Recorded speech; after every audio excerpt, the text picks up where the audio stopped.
It's time for a prison break. So much jewelry in prison. Who had all this jewelry? Was it the guards? Or was it the prisoners? Who had all the jewelry? I'm not altogether sure. All right.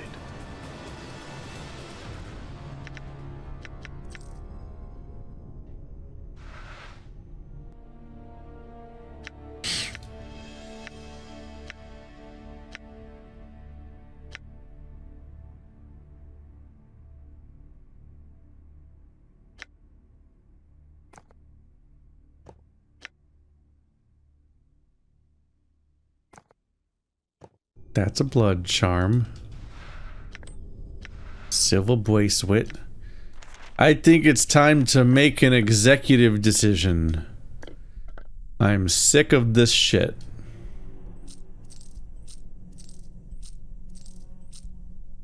I'm officially done with the Modron Maze joke loot garbage. I don't like it. And I'm over it.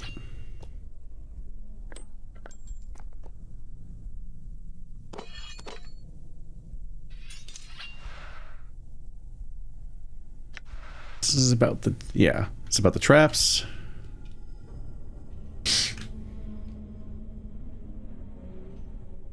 Where are you going? Yeah.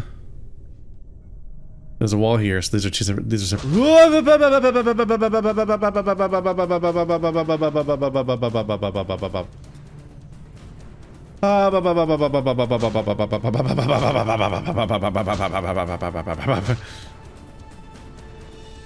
Well, boy, howdy. Who are these random people that are coming in here? Why am I fighting you? Yes. She's completely out of spells. It's not a good sign for her. In enduring, grow strong. Weakness hears you. We are rapidly running out of spells just altogether. Okay.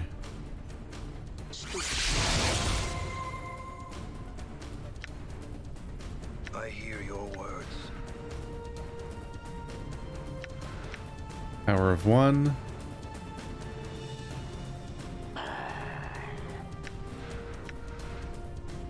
Is it even worth casting spells that are this low level, honestly? I'm not sure.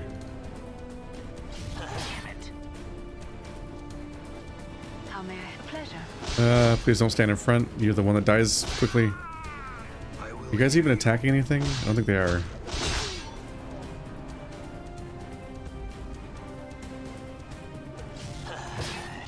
Valley. Balance in all things. In Morte.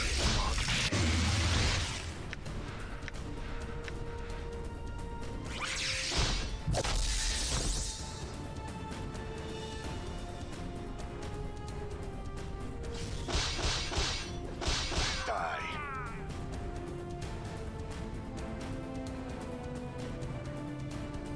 I'm listening. Honestly, who am I even fighting right now? My master. Who are these citizens? Go away. Why do you want to die so badly? I'm gone.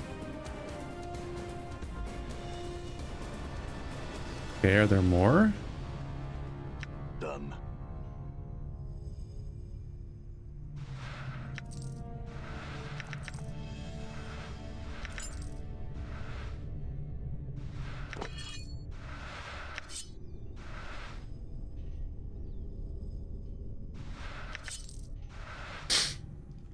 Somewhat awkwardly, I think there was like one side quest in this entire level.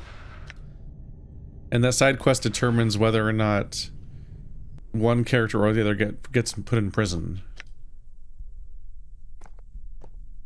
Then immediately after that, you jailbreak everyone anyway.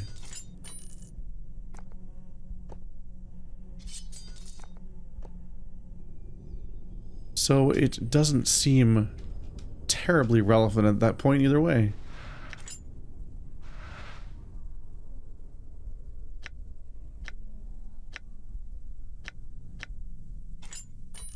I need to find a merchant ever again.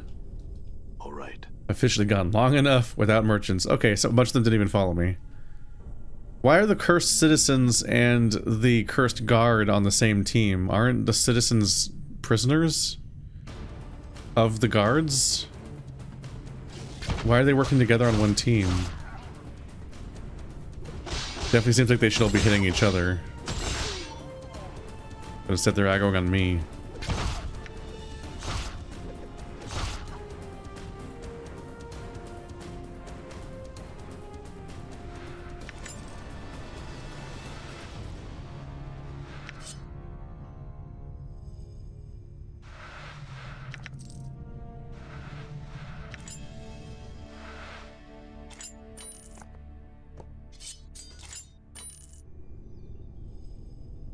I'm gone. This inventory is full.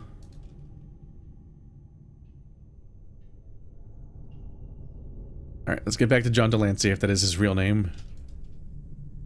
I might have immediately forgotten it again. All I know is that from Jenny Nicholson's videos, he would go to brony conventions, but he didn't actually care about bronies. He was just a poser. He found another nerd circuit to make money off of. Is everyone down there? Yep.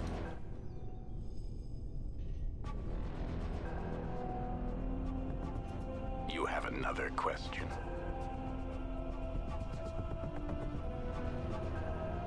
Is this your sword? It was in the middle of the prison. He looks shocked for a moment. Celestial fire. You have recovered my blade. Will you free me? Then strike a blow against the chain. Or you can kill the diva themselves. That seems like a bad call. The chains sunder easily under the blade, and the sound of a thunderclap resonates between your ears. Everything goes black for a moment, and you feel the blade vanish from between your fingers. Experience has increased my skills. I thank you for freeing me. I owe you much. What would you ask of me, mortal? I'm afraid I can offer little in the way of boons. I have many questions for you. Do you seek power over the minds of your fellow mortals? Do you hope for wishes to be granted? Do you want wealth? Do you seek more souls to torment? I seek knowledge, not power or wealth. Then speak your desire. My mortality was stolen from me. I wish to reclaim it. Updated my journal. You speak foolishness. Yet, there is one who might be able to help you with what you seek. It is a fiend named Fuel Forktongue. He shall aid you. The diva's lips quirk in a small smile. He is under an obligation to do charity. How do I reach him? Updated my journal. There lies a portal to the north of this prison. Its key is a broken chain link. He looks meaningfully at the shattered links around his feet, stoops, then presses one into your hand. An appropriate key for one who seeks to leave cursed. My thanks. Farewell. Farewell, mortal. I have business to attend to. He looks meaningfully at the ceiling of his prison and leaps into the earth above him like a diver into the ocean. He just swam through the ground. When I was in college, I took a class. I don't think this was the magic, witchcraft, and religion class necessarily. It might have been, or it might have been. Actually, that might have been the class. But we read a book about a messiah, like a modern messiah. And at one point, there's an entire element of where they learn to, like, the inverse of walking on water is swimming through land. And so they swim in the earth. Akin to what just happened there, where he just went straight through the ceiling. I feel a little ripped off that we came here specifically for him. I should probably rest real quick. We're completely out of spells. I feel a little ripped off that we came here specifically for him. And then when I get to him, he's just like, oh yeah, this other guy can probably help you. And that's it. That's it for that character. It's surprising because you expect the John Delancey character to say more or have a bigger cameo. He came and went so fast, maybe he comes back later. He had so little lines that I can't help but think he must come back later. I'm here. Just to justify even bothering to get him.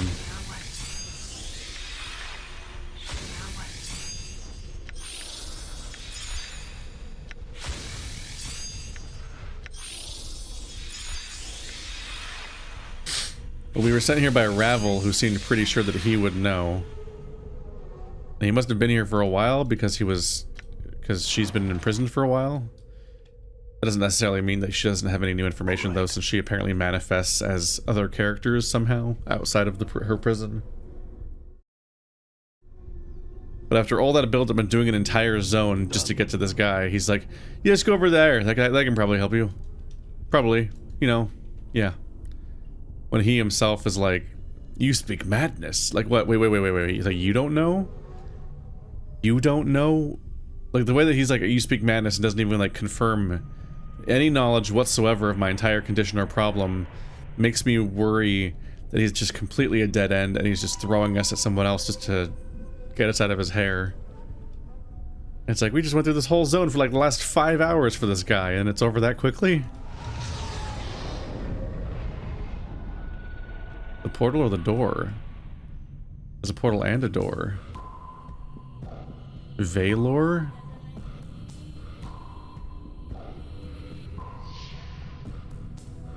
Before you is a towering, empty suit of armor, but the plates are suspended in space, as if secured over an invisible frame.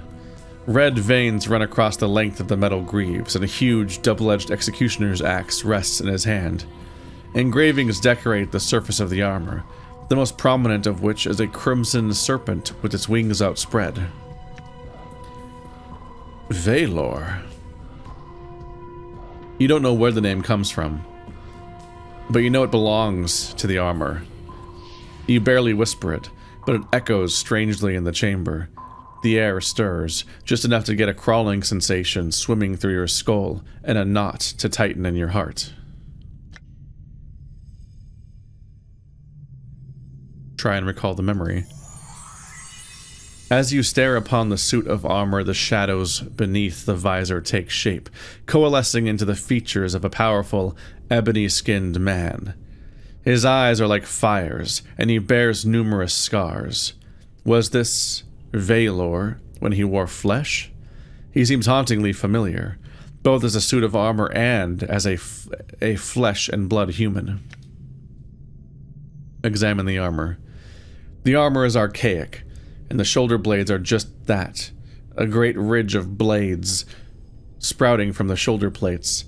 You almost would have taken the ridged blades as decoration, but they look too heavy and dangerous to be anything more than an additional weapon on an already menacing suit of armor. The armor bears dents and other marks of battle, and its surface has been scarred by age and rust. Examine the axe. The double-bladed battle axe is reminiscent of an executioner's axe. The axe head has been forged into the likeness of a blood-red serpent with its wings outspread, the outstretched wings curling to become the edges of the axe.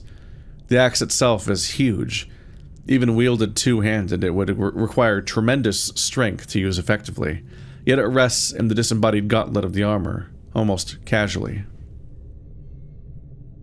Examine the helm. The helm resembles the skull of some creature. Curved metal teeth line the bottom edge of the faceplate, hanging down over the empty space. The helm rests in the air, its interior hidden in shadow. I think whenever you examine the armor...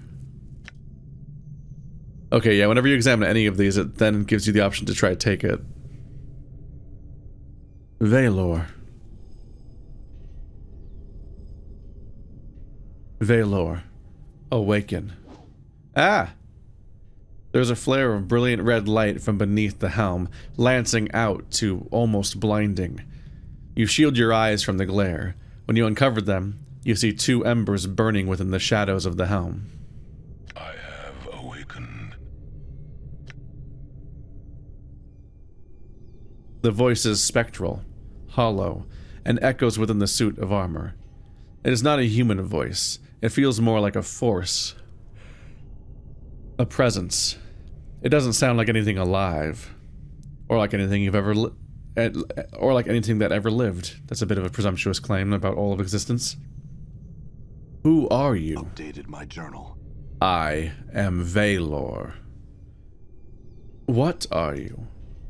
I am a mercy killer.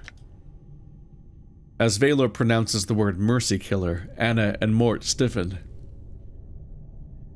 Mercy killer? Mercy killers serve justice. Justice purges evil. When all have been cleansed, the multiverse achieves perfection. Why are you called mercy killers?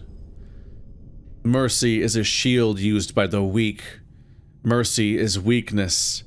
Mercy is death. No one is innocent.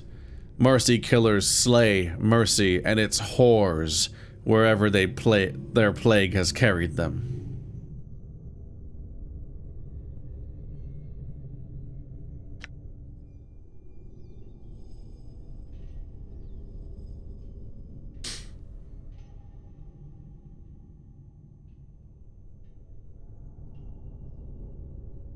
I disagree. Mercy is strength. And there are times when even justice can be unjust, especially when carried to the extreme. Mercy eats at the heart of justice. No one that lives is innocent. What defines justice, Vhailor? What is it, really? Justice is defined by law. And what is law, Vhailor? Law is the tool by which justice is served. And what makes the laws, Vhailor? Law is defined by justice. I feel like you're looping here. That's a circular argument, Vhailor. It's meaningless. You say justice is defined by law, which is defined by justice. Law is defined by justice. Living men and women make laws, Vhailor. Are the laws they make just? Laws are just. But if these laws are made by living men and women who, as you've said, are not innocent, then haven't the laws been tainted by their hands? Nothing that lives is innocent, yet law rises above the flesh and blood. From imperfection, perfection may be made. Unjust laws may be refined, bled of their evil. Then you admit laws are not always perfect. But if these same laws define justice, then isn't justice imperfect as well? Vhailor is silent.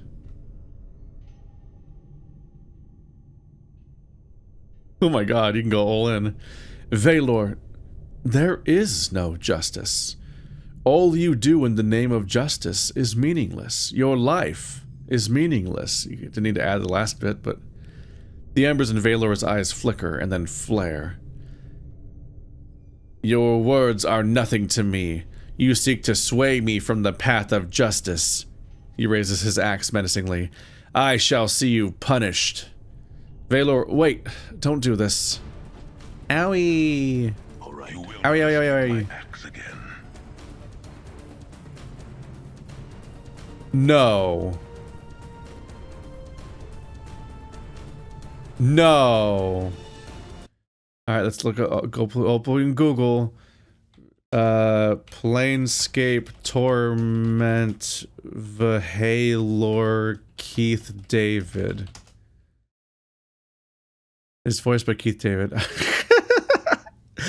I just... The moment I met John Delancey in this game, I was like, hey, watch, now we're gonna run into Keith David next. What the fuck? What the fuck? What the fuck? Did that really just happen? It's so completely absurd. Owie. You give big heal. You give big embalm. And you give big taunt.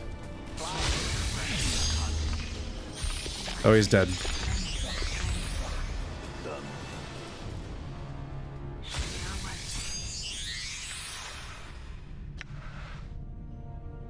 Let me talk to him. He's dead? Huh. Well. In knowing the teachings of Zerthamon, I have become stronger. Have you? No, you haven't. Wait, no, you have. Saving throws, fighting skills, spell memorization abilities, and then hit points. Boom. Anybody else? You. Saving throws, fighting skills, priest abilities, 5 lore. 3 of you leveled up. None of these points though. But I'll take it.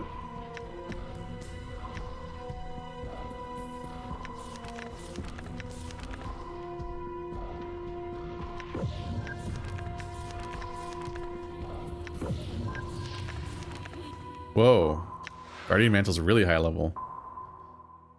50 seconds plus 5 per level. All physical hostile attacks can be done away with. The spell creates a magical blanket of energy that envelops the caster's body and develops and deflects all physical attacks for 50 seconds plus 5 seconds per level of the caster.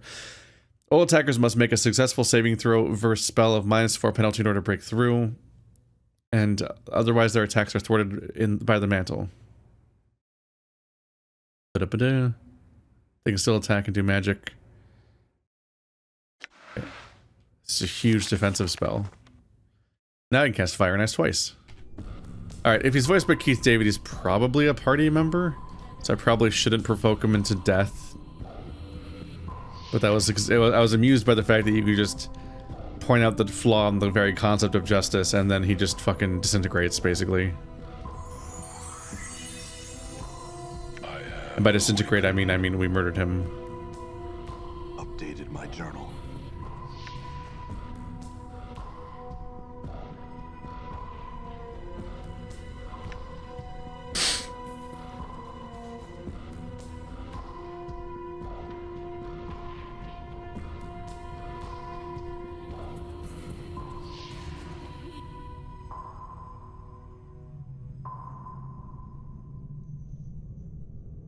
I'm gonna stop before your life's meaningless, though. Just gonna prove a point. Never mind, Vhailor. I have other questions for you. Here's where we must part ways. Sounds a lot like a party member, too.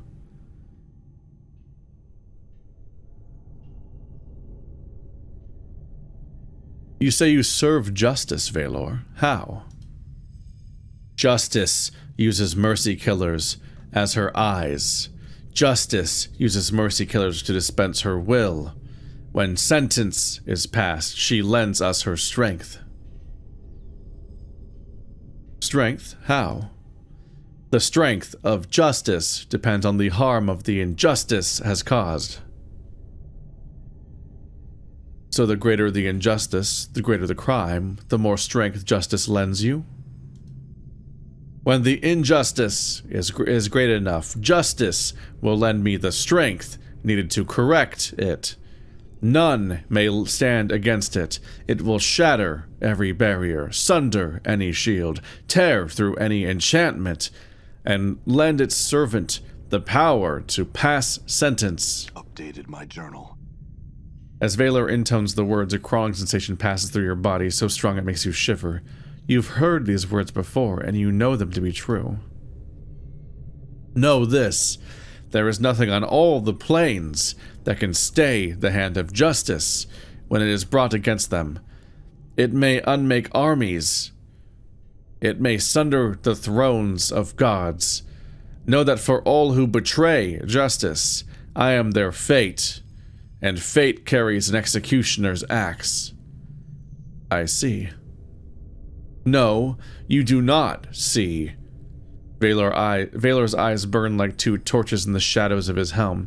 Pray you never will. And how do you know when to dispense justice? Justice sees through my eyes.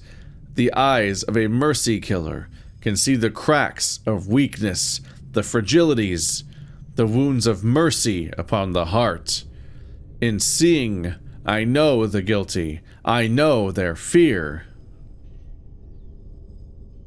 What do you see when you look at another? All I see is judged. I may look at the heart and mind of another and know them. The eye of justice sees through me.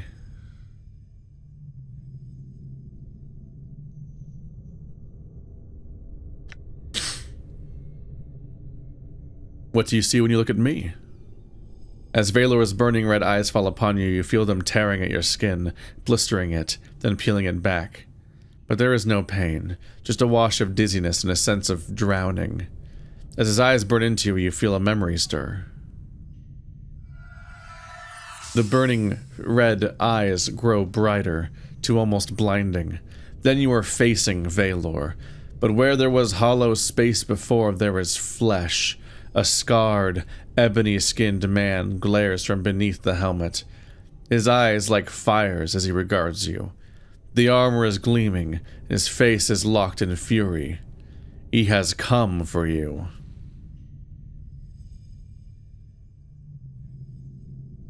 You have found me, Vhailor. You have traveled a long way. I imagine it was not easy finding me. Justice led me to you. Where you walk, you leave a trail of suffering. The man's voice rumbles, but there is no echo. None of Vhailor's spectral voice. Just anger and fury and flesh and blood. He is dangerous, but this is no spectral force, only a man, and you have defeated many such men. I will see you brought before the Sigilian courts and punished. If you deny it, then say it, and I shall judge you. I deny it. Judge me. Then I shall judge you.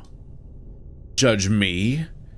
Vhailor's eyes burn, and he grips his axe tightly, the muscle cords in his neck and arm tightening as he begins to swing it, slowly, menacingly. You have no right to judge me. Yes, I have, Vhailor, for I know your heart, and my power gives me the right to judge you. But I shall not judge you now. You must rest within this cage until the day I can set you free to walk the plains once more. As your incarnation says the word cage, Vhailor's gaze suddenly turns from you to the surrounding walls. It is the walls of the cursed prison cell where you found him. Many years in the past. Many years. Many years. Enough for a man to die many deaths. Or perhaps just one. I eluded you up to this point, Vhailor. Why do you think I agreed to meet you here? Did you think I was surrendering? Or wished to fight you? No. This is the gate town of Cursed, Vhailor. It borders the prison plane, Carcery, where even gods are held prisoner. You are powerful, Vhailor, but the energies of this place allow even the mightiest to be caged here. Vhailor turns, but some of the fire has died in his eyes. This is treachery. Treachery runs through this plane. Treachery runs through this place like veins, and it is that treachery that lends me the strength for this enchantment. That is why I was forced to meet you here in Cursed. I can leave the cell, Vhailor, but until I come for you, you cannot. Your crusade for justice is truly remarkable, but it will be forgotten, and perhaps in time, even justice will forget you.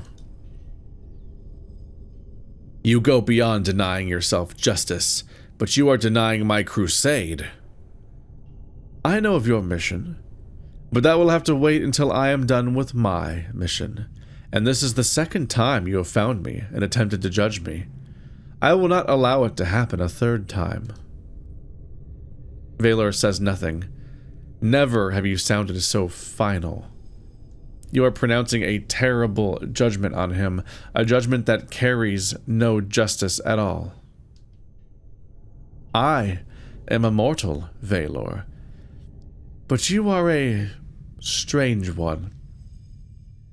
Justice has touched you, And that justice may be more powerful than whatever it is that sustains me. Still, take heart. I do not wish you to die. Perhaps one day I will have need of someone who has the power to kill me. So here you will remain until I come for you. Updated my journal. The memory blackens, running into darkness, and suddenly you are facing the spectral Vhailor again. His armored visage empty of flesh, only the burning embers. Vhailor, you shall be judged. Very well.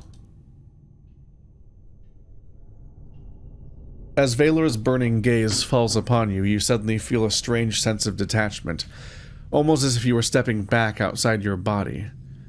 There's a faint whisper, a crawling within your skull, and suddenly you know that no matter what Vhailor claims to see, he will only see what you wish him to see. You know that even the simplest of deceptions he might accept. You are a closed book to him. Have you ever murdered another?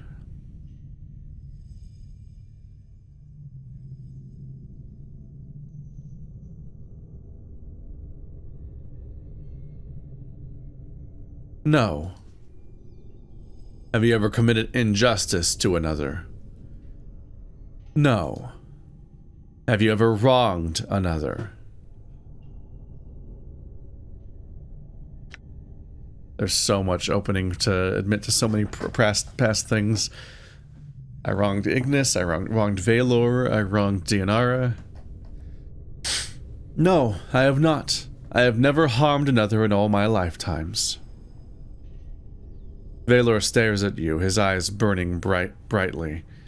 You feel the same stare as before, the tearing and peeling back of the skin as Vhailor seems to dissect you. You feel a wave of nausea swim through you, and a sense of drowning, deeper this time, until your vision almost fades to black. Know this, there is much that cannot be seen in you. I shall watch you. You may not hide from punishments for crimes to come. It's really funny that you could lie to him that thoroughly when clearly I trapped him here, but I guess maybe he doesn't even remember that. He's never indicated that he knows who I am. He might be reduced to just being a mercy killer and nothing else in his personality or memory.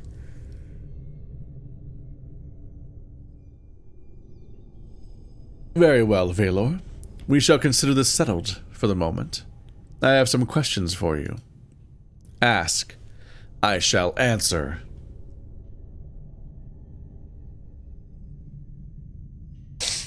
How long were you imprisoned? Time fled as I laid imprisoned. Time bears no meaning, only justice. Do you know why you came to Cursed? Much is lost of my journey. I traveled in search of betrayers. They found me and imprisoned me, an act of treachery. What betrayers? Cursed is a city of betrayers. It is a city that defies justice. I came to cleanse it. How were you imprisoned? Vhailor is silent for a moment. The embers in his eyes flicker. Vhailor, do you recall how they imprisoned you? I do not know. Yes, he doesn't know who I am. How did you die? Vhailor's ember eyes fall upon you. There is a heavy silence. Vhailor, how did you die? I live. Well, in a manner of speaking. But what happened to your physical body? As you're about to speak, there is a strange crawling sensation in the back of your skull, and you suddenly know that Vhailor doesn't realize he's dead. For some reason, you feel that this revelation could prove extremely dangerous. So we just need to dance around it, because if we call attention to it, he'll... why am I yawning? Stop it! We call attention to it, he'll potentially lose his mind and start attacking people, or end.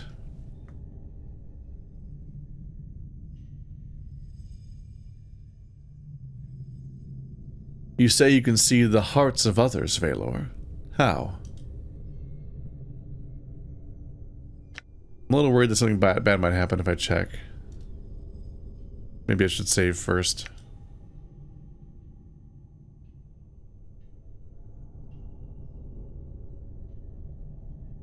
Never mind, Vhailor. Here's where we part ways. I feel stronger.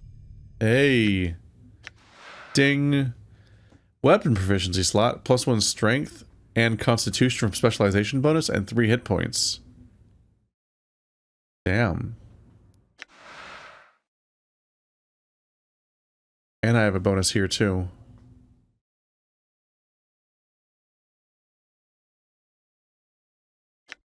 Getting up to 14 con probably wouldn't hurt. Usually the modifiers. 104 health.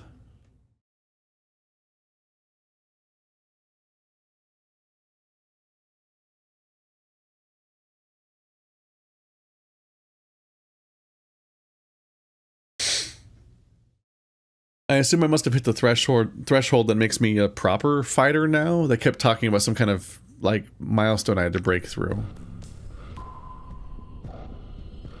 Music. What's up here?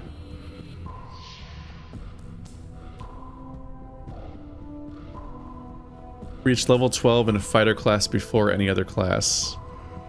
So I think I'm officially like a super fighter. With the stats to back it up too. Alright, I wanted to save first because I'm worried that examining other characters might lead to them getting murdered. Oh. I can't do the normal conversation anymore. Vhailor stands silent and unmoving. Were it not for the flickering red eyes and lights in his eyes, he would seem but a statue. Vhailor, I need your aid. Will you travel with me? Does your heart seek justice, or is your journey without purpose?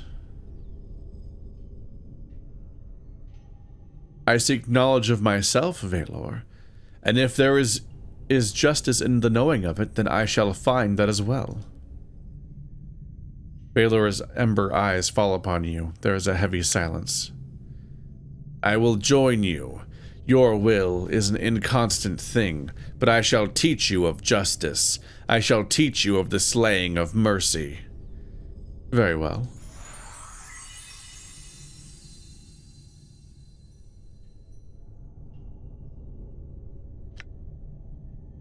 Well, then one must be removed. I will leave, but I will watch. Too many party members. Has my alignment changed at all? Still neutral good. Let's see. This might be a time to do it. I realized that I kind of put it off on accident, but I was meaning to talk to everybody again after the whole situation with the crone, because they might all have new dialogue. And now I should especially do that, because I might be replacing somebody with this character.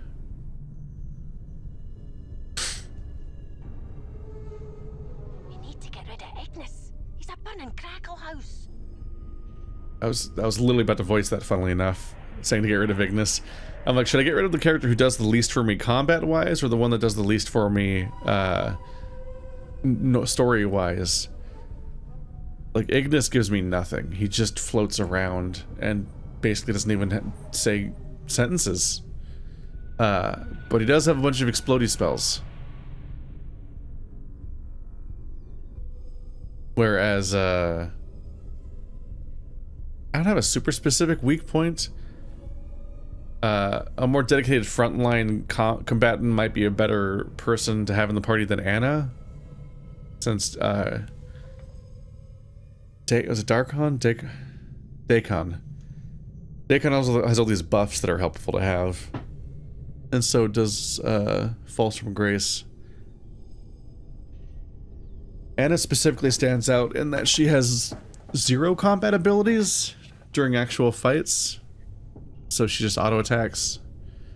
But at least for a while there, she seemed to be one of the more capable people at that. What's up? Huh? What's the holdup? Hey, what's eating you, Chief?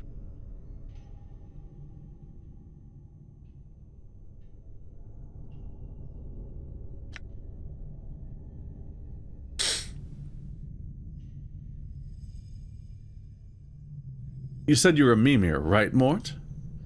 Yeah, a Mimir is a floating encyclopedia. You put information in, you get information out. What do you know about the Blood War? It's a war. A big, bloody, messy war. It happens everywhere, though you can't always see it. You see, Chief, it's a war between two nasty races, demons and devils. Once upon a time, they didn't know about each other. The devils were evil, but yeah, I definitely had this conversation before. It's just goofy. How did you die, Mort? No idea, Chief. I kind of forgot how I died. Yep.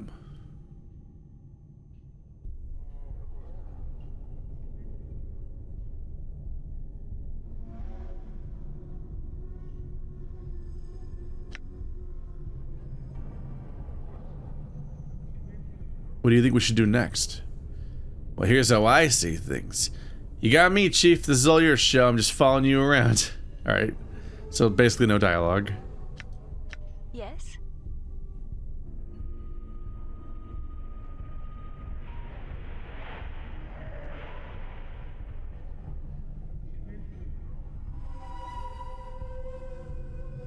Talk about our companions, Mort. Mort is most peculiar. I've seen a great deal in my life, but nothing quite like him. He behaves somewhat like a Mimir. Granted, there's no denying he is knowledgeable, but he has a certain... She sniffs the air and wrinkles her nose. Vhailorian smell about him. Vhailorian? Yes, but he's not a Btezu. At least, of any variety that I've encountered. The smell alone, however, makes me treat the skull with caution. What do you mean when you say Btezu and Vhailorian? My apologies.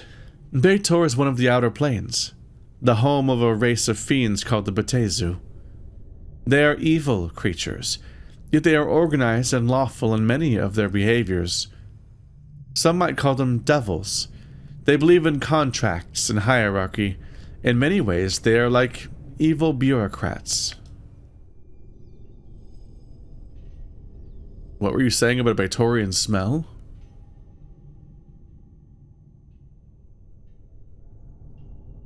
This is looping. Ignis.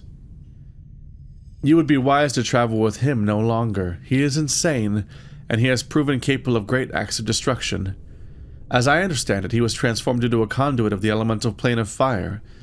Such a transformation would have killed many mortals. Not only did he survive such a trial, but he thrived. He possesses tremendous power.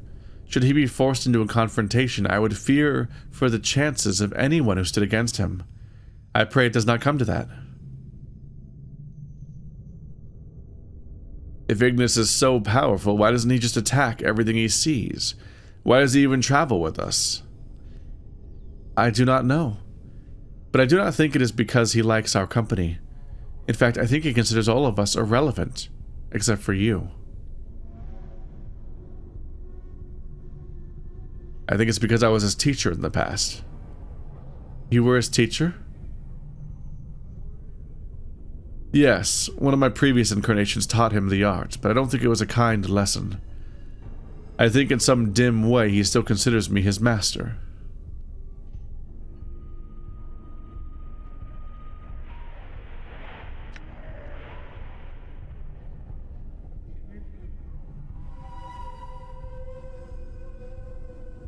Pretty sure this is all old dialogue.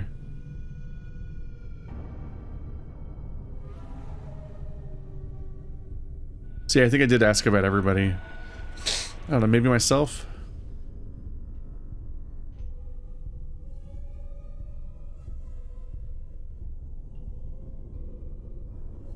Yes? Yeah, I think we've been through these. Do you ever use weapons? No, there is seldom the need, and I find that I cannot bear the touch of cold iron or even steel for long periods of time. In any event, I have a number of natural defenses that tend to discourage attackers, such as... The kiss of a succubus is lethal to mortals. Yep. We've been through that before.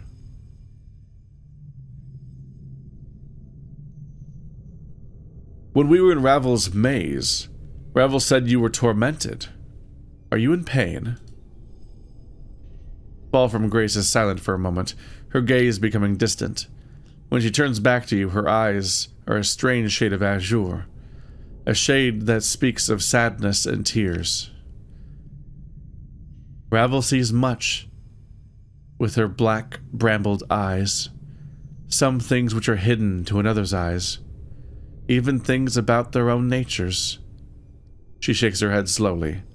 Sometimes the pain makes itself known. I have learned it is a difficult thing to turn on one's nature. Are you going to be all right? She smiles very faintly and meets your gaze. Yes, you are kind to ask. The pain still makes itself known, but I came to terms with my nature many centuries ago.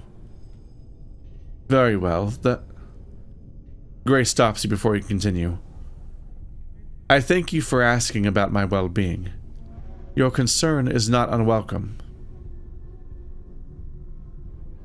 I just wanted to make sure you were all right.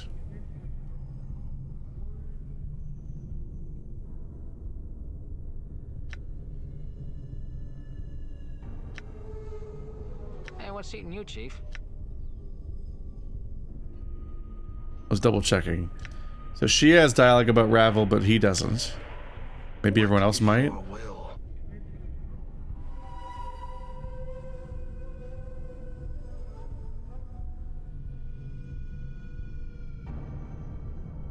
Dakon, Ravel called you a slave. What did she mean?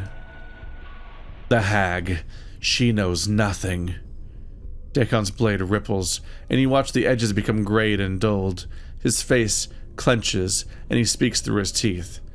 It is not my will to speak of this.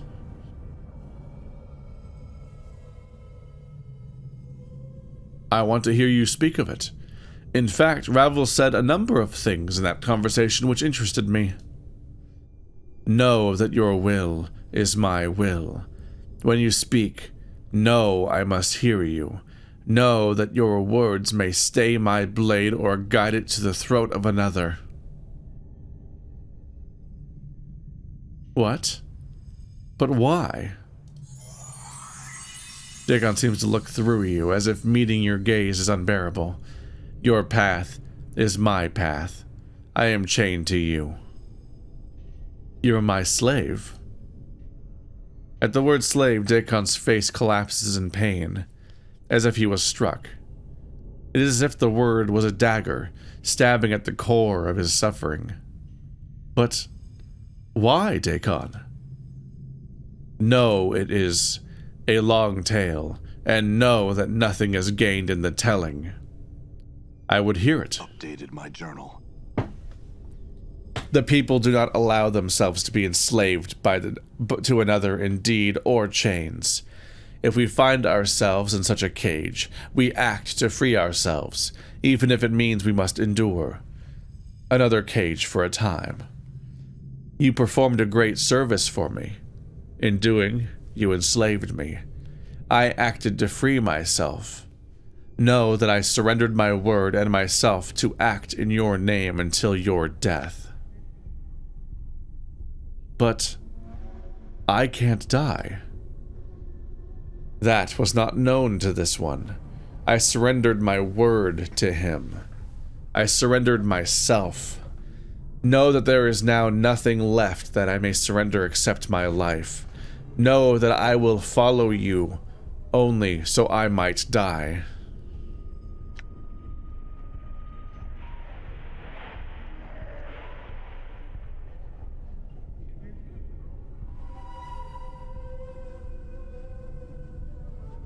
What was the service I gave you that chained you? You saved this one's life. In exchange, your life became mine. It's another Zalbar? How many Zalbars am I going to meet in these video games? How did I save your life? Upon the rolling plain of limbo, the people shape cities from the chaos within their thoughts. Know that there is no place for a divided mind. Dagon raises the blade from his shoulder, and it holds it before him. As he stares at it, it sharpens until it's almost as thin as a piece of paper.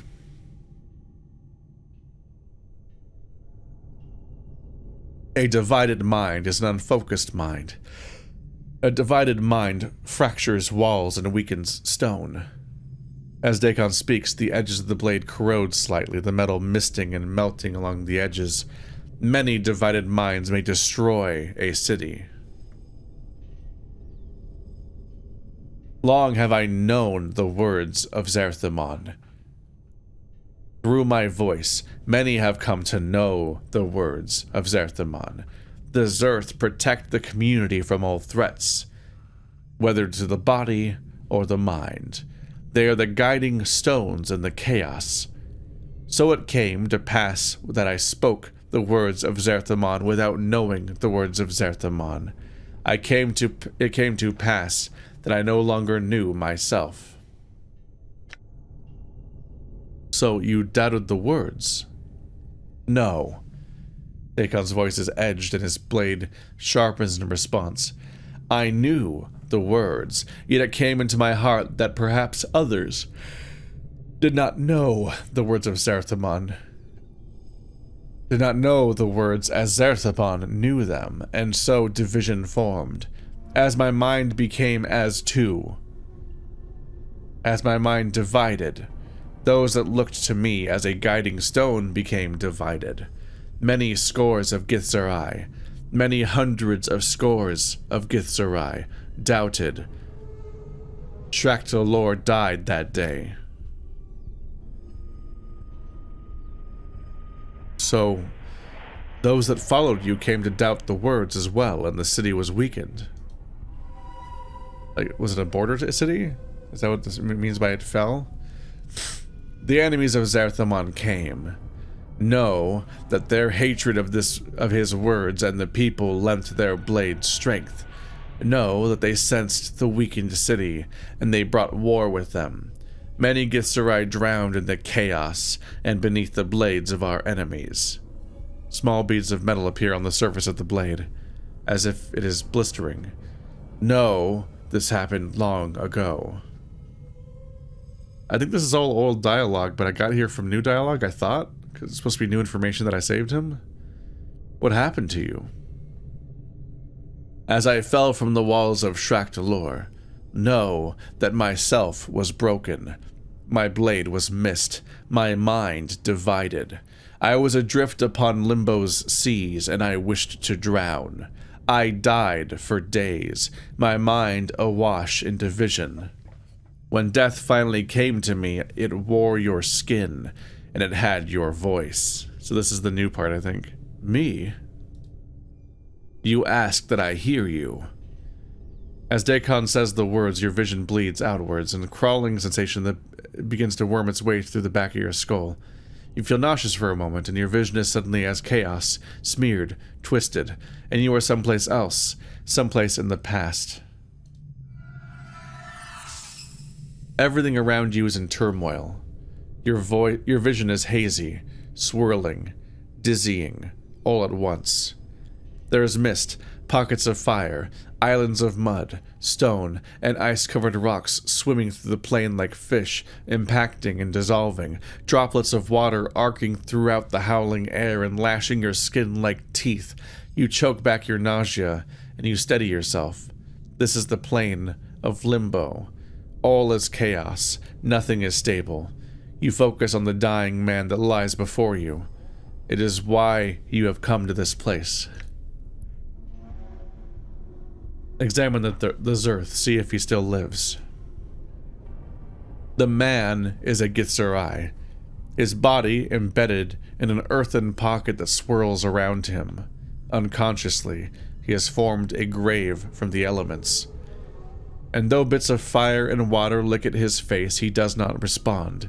His hands are ashen. His coal-black eyes focused on nothing. His emaciated frame speaks of starvation, and you know it is the least of his wounds. It is faith that dealt him the mortal blow. Look for the blade he carries. In his limp left hand is a twisted mass of metal, its surface having melted around his hand like a gauntlet. As you watch, it steams and hisses like a diseased snake. The Githzerai does not seem to be aware of it, but it is that weapon that has brought you here.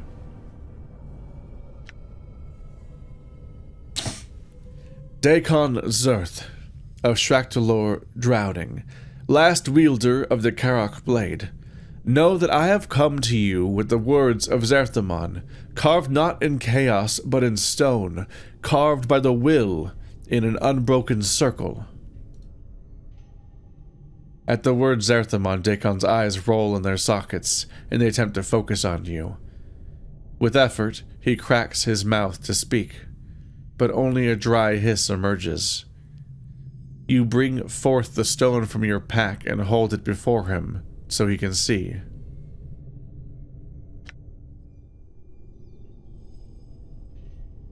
Know that the words of Zerthamon inscribed upon this stone are true, and know that your divided mind need be divided no longer.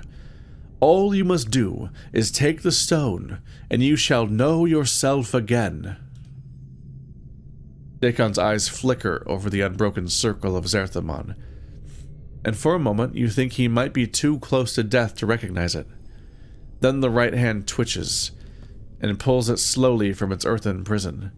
The clumps of earth streaming off it become water in Limbo's chaotic winds. His skeletal hands clutch the stone, like a drowning man, and his eyes flash. Know that I have saved your life, Zakon, Zerth of Shractalor. Updated my journal. Daikon's eyes turn from the stone and flicker over you, and he hisses again.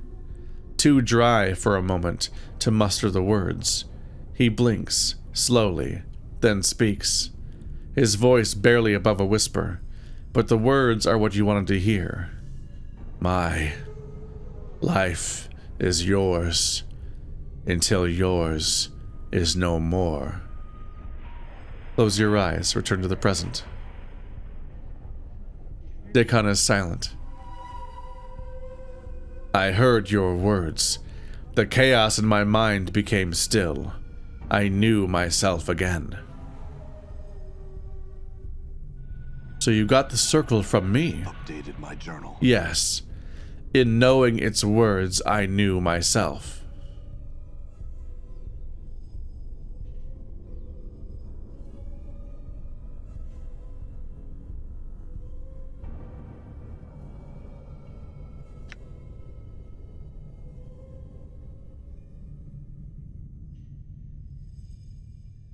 You said I gave you the circle of Zerthamon, Daikon. Okay, yeah, that just loops. Well, now. This still has some more to resolve, but we'll go ahead and put that off for now. I'm going to go ahead and keep cycling through my party members. At least some of them have something new to say. We might even get the answers of how I met each one. Which might be why Morte, of all people, does not want me is not volunteering that option here. I kind of get the feeling that there are multiple people in this party that I've met before, which is increasingly becoming true. Vhailor and Ignis were introduced as people I previously met. Morte must have known me from at least the previous version of myself, and we're kind of inching that way more and more. I guess we'll see. How many people are keeping secrets from me?